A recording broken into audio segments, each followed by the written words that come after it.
Indrajit study point में आप सभी का स्वागत है। हम पढ़ रहे हैं एनसीईआरटी क्लास 10 अध्याय 4 वैश्वीकरण और भारतीय अर्थव्यवस्था भाग 6, जिसमें हम पढ़ेंगे न्याय संगत वैश्वीकरण के लिए संघर्ष।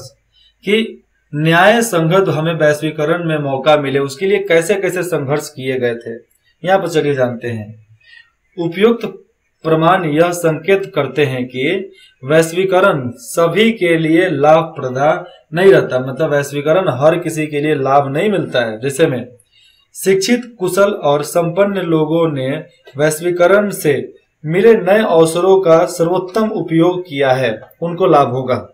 दूसरे ओर अनेक लोगों को लाभ में हिस्सा नहीं मिलता, जो उसमें खटते हैं उनको लाभ नहीं मिलता है। चूंकि वैश्वीकरण अब एक सच्चाई है। वैश्वीकरण क्या है? एक सच्चाई है। जो वैश्वीकरण को अधिक न्याय संगत कैसे बनाया जा सकता है उसके बारे में। न्याय संगत वैश्वीकरण सभी के लिए अवसर प्रदान करेगा। जो न्याय संगत से वैश्वीकरण चला तो सबके लिए अवसर मिलेगा और यह सुनिश्चित भी करेगा कि वैश्वीकरण के लाभों में सबकी बेहतर हिस्सेदारी हो, सबका हिस्सेदारी अच्छा हो, बराबर हो। सरकार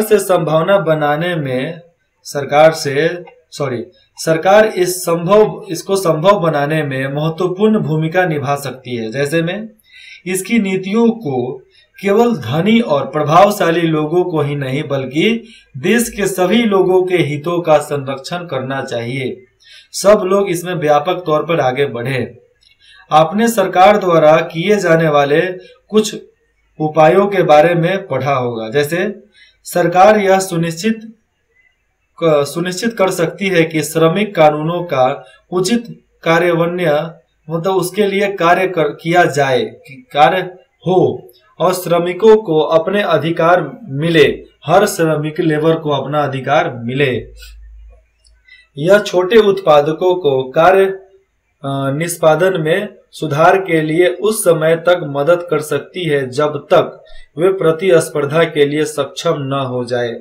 मतलब ये उत्पादन, छोटे उत्पादन तब तक उनको कार्य निष्पादन, मतलब कार्य से आपको नहीं हटा सकते जब तक आप कुछ और कार्य करने के लिए सक्षम ना हो जाओ। ठीक है। यदि जरूरी हुआ तो सरकार व्यापक और निवेश अवरोधों का उपयोग कर सकती है कि भैया आपके लिए कुछ सही हो। यह न्याय संगत नियमों के लिए विश्व व्यापार संगठन से समझौते भी कर सकती है सरकार। विश्व व्यापार संगठन में विकसित देशों के वर्चस्व के विरोध सामान्य हितों वाले विकासशील देशों को मिलाकर लड़ना होगा और मिलाकर ही आगे चलना होगा कि तब हम जाकर उनके साथ वर्चस्व कायम कर सकते हैं। विगत कुछ वर्षों में बहुत बड़े बड़े अभियान हुए हैं और जनसंगठनों के प्रतिनिधियों ने विश्व व्यापार संगठन के व्यापार एवं निवेश से संबंधित महत्वपूर्ण निर्णय को प्रभावित किया है। जो प्रदर्शन हो रहा है उसको एक जनता भी न्याय संगत वैश्वीकरण के संघर्ष में महत्वपूर्ण भूमिका निभा सकती है। अब फिर से इसको बताते हैं। विगत कुछ वर्षों में, पिछले कुछ सालों में, कुछ 10-20 सालों में बड़े अभियान बहुत ज्यादा हुए, जन संगठन भी बहुत ज्यादा हुआ है, प्रतिनिधियों में विश्वास भी ज्यादा बैठा है। ठीक है। व्यापार भी अच्छा हुआ है, निवेश भी अच्छा हुआ है। अब देखो यहाँ पे कुछ महत्वपूर्ण यहाँ पर संबंधित नियम है, उसमें भी कुछ बदलाव किए गए हैं। यह प्रदर्शित करवाता है कि हम न्याय संगत वैश्वीकरण के साथ आगे बढ़ेंगे तो हम अवश्य ही जाकर एक सक्षम भूमिका निभा सकते हैं अपने आय को बढ़ाने के लिए। ये चित्र आप देख सकते हैं, नेपाल का चित्र हमको लग रहा है, नहीं तो चाइना का ही हो सकता है। देखो शक्ल से ही रख रहे हैं ना। नहीं, हांगकांग में WTO के खिलाफ प्रदर्शन, वर्ल्ड ट्रेड ऑर्गेनाइजेशन के खिलाफ प्रदर्शन ये चल रहा है। नीचे देखो। अब है सारांश। इस अध्याय में हमने वैश्वीकरण की वर्तमान अवस्था का अध्ययन किया है। ठीक है। अब जल्दी जल्दी मैं इसको बताता हूं। वैश्वीकरण विभिन्न देशों के बीच तीव्र एकीकरण की प्रक्रिया है जो तेजी से आगे देश को बढ़ाता है, व्यापार को आगे बढ़ाता है। यह अधिनियम विदेशी निवेश और विदेश व्यापार के द्वारा संभव हो सकता है। समझ गए? बहुराष्ट्रीय कंपनियां वैश्वीकरण की प्रक्रिया में मुख्य भूमिका निभा रही है और बहुराष्ट्रीय कंपनियों की वजह से ही सारे व्यापार अधिक फल फूल रहा है। अधिक से अधिक बहुराष्ट्रीय कंपनियां विश्व के उन स्थानों की खोज कर रही है जो उनके उत्पादन के लिए ज्यादा सस्ते हो, जहां पर ज्यादा सस्ते लेबर के तौर पे वहां से सामान बनाया जा सकता है। परिणामतः उत्पादन कार्य जटिल ढंग से संगठित किया जा रहा है। देश के बीच उत्पादन को संगठित करने में प्रौद्योगिकी, विशेषकर सूचना प्रौद्योगिकी आईटी सेक्टर ने एक बड़ा भूमिका निभाई है, बहुत बड़े तौर पे काम किया है। साथ ही व्यापार और निवेश के उदारीकरण मतलब व्यापार और निवेश में थोड़ा सा छूट दिया है सरकार, जिसके वजह से व्यापार और निवेश अवरोधों को हटाकर, उसके जो कानून था उस कानून को हटाकर वैश्वीकरण को सुगम बनाया, मतलब आसान बना दिया है। अंतर्राष्ट्रीय स्तर मतलब इंटरनेशनल माध्यम तक विश्व व्यापार संगठन ने व्यापार और निवेश के उदारीकरण के लिए विकासशील देशों पर दबाव डाला है कि भैया आप विकासशील है तो थोड़ा उदारीकरण करो, कुछ नियम वगैरह हटाओ कि हम भी आए, व्यापार उसमें करवाएं, निवेश करवाएं और आपके जनता को हम नौकरी वगैरह दे दें। जबकि वैश्वीकरण से धनी उपभोक्ता और कुशल, शिक्षित एवं धनी उत्पादक की लाभवंती हुई है। अब देखो, वैश्वीकरण के वजह से बहुत ज्यादा यहाँ पर नौकरी बना, शिक्षित लोगों का भी संख्या बढ़ा, उत्पादन बढ़ा और बहुत लोगों को लाभ भी बढ़ा। इसके वजह से प्रतिस्पर्धा भी बहुत तेजी से बढ़ने लगा, श्रमिक प्रभावित भी हुए और कुछ श्रमिक को लाभ भी हुआ, कुछ श्रमिक को नया सीखने को भी मिला। न्याय संगत वैश्वीकरण सभी के लिए अवसरों का सृजन करेगा और जो न्याय संगत वैश्वीकरण चलेगा तो सब किसी के लिए एक नया अवसर बनाएगा।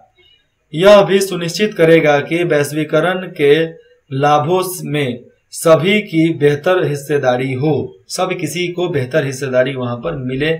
इसके बारे में भी ये लोग सोचेंगे क्या? अगर न्याय संगत से व्यापार हो, न्याय से हो, एक अच्छी नियम के अनुसार हो, तब व्यापार को फलने फूलने से कोई नहीं रोक सकता। देखो, टाइम बहुत इंपॉर्टेंट होता है। मैं चाहूं तो इसको 20 मिनट तक खींच सकता हूं, लेकिन नहीं खींचेंगे। इसको हम जल्द से जल्द खत्म करते हैं कि आपका टाइम आपको सही जगह पर लगे। देखो, दिमाग भटकाओगे, समय भटकाओगे तो खुद भटक जाओगे। खुद को नहीं भटकाओ, समय को मत भटकाओ, दिमाग को मत भटकाओ, केवल पढ़ाई खेल कूद पर लगाओ, बस फालतू में नहीं। एक नंबर है अभ्यास। वैश्वीकरण से आप क्या समझते हैं, अपने शब्दों में स्पष्ट कीजिए। देखो, एनसीईआरटी बोलता है कि अपने विचार से आप उसका उत्तर दो, उसी पर नंबर मिलता है, एग्जाम हो चाहे क्लास हो। 2 नंबर, चाहे जीवन हो। भारत सरकार द्वारा विदेश व्यापार एवं विदेशी निवेश पर अवरोध हटाने के क्या कारण थे? इन अवरोधों को सरकार क्यों हटाना चाहती थी? भारत सरकार सारा आदेश बदल क्यों दिया, अवरोध क्यों हटा दिया, नियम क्यों कम कर दिया, ढील क्यों दिए? 3 नंबर, श्रम कानूनों को लचीलापन कंपनी को कैसे मदद देगी? अगर श्रम कानूनों पर लचीलापन दे दिया जाए तो कंपनी को कैसे मदद मिलेगा, ये बताना है। 4 नंबर, दूसरे देशों में बहुराष्ट्रीय कंपनियां किसी प्रकार उत्पादन या उत्पादन पर नियंत्रण स्थापित करती है। विकसित देश विकासशील देशों से उनके व्यापक और निवेश का उदारीकरण क्यों करते हैं? क्या आप मानते हैं कि विकासशील देश को भी बदलने की मांग करनी चाहिए? यहां पर दिया जरा फिर से बताता हूं। विकसित देश विकासशील देशों से, विकसित देश जो हैं और विकासशील देशों से अनेक व्यापार और निवेश के उदारीकरण क्यों चाहते हैं? क्यों चाहते हैं कि आपके रूल्स में कुछ, नियम में कुछ बदलाव हो, जिसके वजह से हम व्यापार वहां पर कर सकते हैं। क्या आप मानते हैं कि विकासशील देशों को भी बदले में ऐसी मांग करनी चाहिए? हाँ कि ना, जिसका जवाब आपको देना है। 6 नंबर, वैश्वीकरण का प्रभाव एक सामान्य नहीं है, एक जैसा नहीं है, इस कथन की अपने शब्दों में व्याख्या कीजिए। ठीक है। 7 नंबर, व्यापक और निवेश नीतियों का उदारीकरण वैश्वीकरण प्रक्रिया में किसे सहायता पहुंचाती है? अगर उदारीकरण दिया जाए, मतलब कानून में छूट दिया जाए, तो सबसे ज्यादा फायदा किसको होगा? देश को होगा कि व्यापार करने वाले कंपनी को होगा?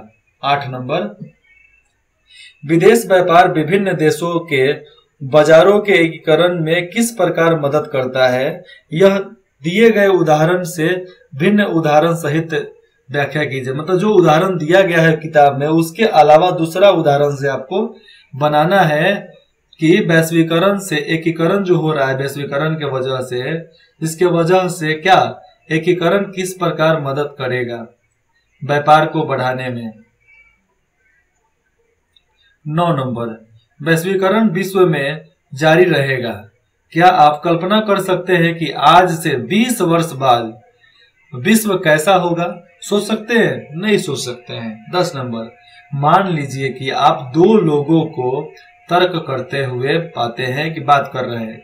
एक कह रहा है वैश्वीकरण ने हमारे देश के विकास को क्षति पहुंचाई है, दूसरा कह रहा है वैश्वीकरण ने भारत के विकास में सहायता की है। इन लोगों को आप कैसे जवाब देंगे? 11 नंबर, बताने की कोई जरूरत नहीं है, फिल इन द ब्लैंक्स है, इसको आपको खुद भरना है। 12 नंबर सही गलत का सवाल है, इसमें नहीं, इसमें सुमेलित करना है, इसमें मिलाना है, मतलब कौन किसका है। बाकी सब इधर ऑप्शन है, सही विकल्प चुनना है, जिसको आप पढ़कर खुद से चुन सकते हैं। नहीं चुन सकते नहीं है, आपको चुनना ही है, आप ही को करना है उसको। और बाकी सब यहाँ पर खत्म हो जाता है। अब हम अगला अध्याय पढ़ेंगे, कौन सा? उपभोक्ता अधिकार। उपभोक्ता का क्या क्या अधिकार होता है ये भी जान लो आप अगले अध्याय में। ठीक है। हमें आपके कमेंट का इंतजार रहेगा। आप सलाह दो, चाहे कमेंट करके सुझाव मांगो, मैं जरूर दूंगा।